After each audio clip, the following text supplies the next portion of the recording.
The ocean. Thousands of miles of nothing but water and one wooden boat. 3,000 years ago, no GPS, no compass, no map, just one man and his determination. He set out to find an island 2,500 miles away.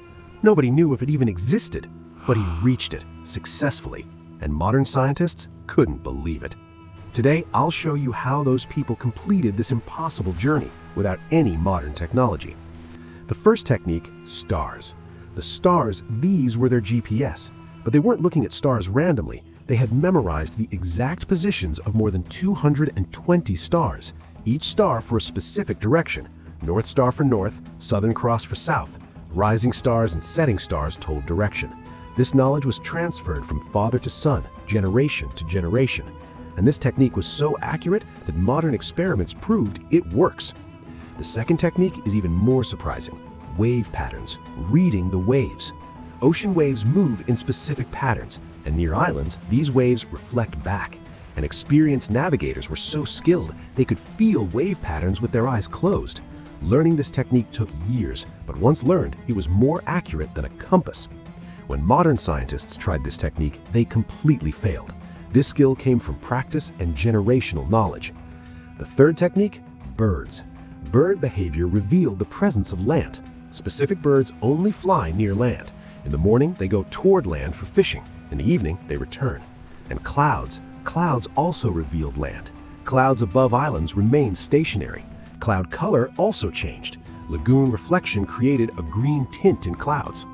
Experienced navigators even tasted the water. Fresh water mixing meant river nearby, meant land close. Now let's talk about their boat. This wasn't a simple boat. This was an engineering masterpiece. Two wooden hulls side by side connected. This design provided balance and stability even in big waves. And all this was made without nails, only lashed together with natural ropes, coconut fiber ropes. Journey supplies, preserved food, dried fish, breadfruit, fresh water and gourds, and seeds for planting on the new island. And this journey wasn't easy. 30 to 40 days continuous sailing. No land, no rescue, only faith and skills. But this journey wasn't just a test of skills, it was a test of survival. The first danger, storms. No weather forecast, storms could come suddenly, and if the boat capsized, everything was over. The second danger, getting lost. If one mistake happened in navigation, they could miss the island. Then what? The third danger, running out of food. If the journey took longer than expected, then starvation. And the biggest test, mental strength. Weeks of uncertainty, no guarantee that the island would even be found. But then, after 35 days, something appeared. Birds, many birds. Land is near. Stationary cloud, exactly where the birds were going. The navigation techniques were correct, they weren't wrong. And then, on the horizon, a green line. Land, trees, the island was found. Getting closer, the green lagoon became visible. Coral reefs, white sand beaches, paradise was found. Landing on the beach, solid ground after 35 days, they did it. Without GPS, without compass, only with skills and courage. So, this was their story. But the modern world didn't believe it. They said it was all lucky guess. So, in 1976, an experiment was done. A traditional canoe named Hokulea was built, and it proved this technique works.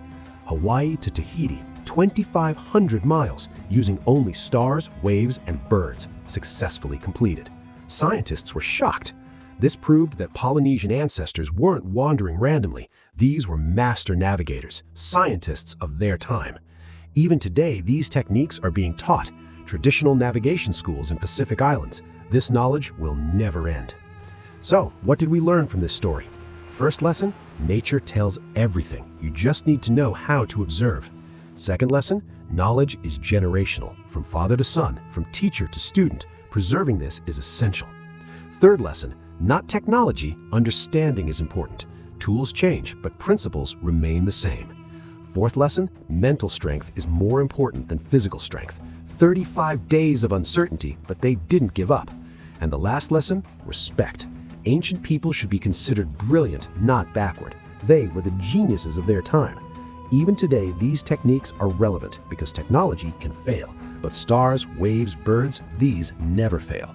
Modern sailors are now learning these traditional techniques for backup, for emergency, smart thinking. This story reminds us that innovation happens in every era, only the form is different.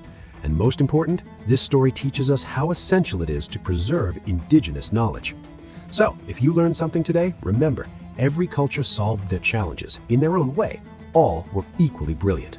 So, this was the story of those people who made the impossible possible 3,000 years ago. Without GPS, without compass, without any modern technology. Only observation, knowledge, and courage. If you like this story, please like it. Subscribe for more such historical survival stories. Tell me in the comments, which other historical survival story do you want to see? Vikings, ancient Egyptians, desert travelers? And remember, history isn't just dates and names. These are stories of courage, of intelligence, of human spirit. Thank you for watching. If this video taught you something new, share it with your friends. In the next video, another incredible historical survival story, where one person survived against all odds. Until then, remember history and respect your ancestors. We're here because of them. Stay curious, stay learning, and never underestimate any culture or time period. Prime Survivor. Real stories, real history, real respect. See you in the next video. Take care.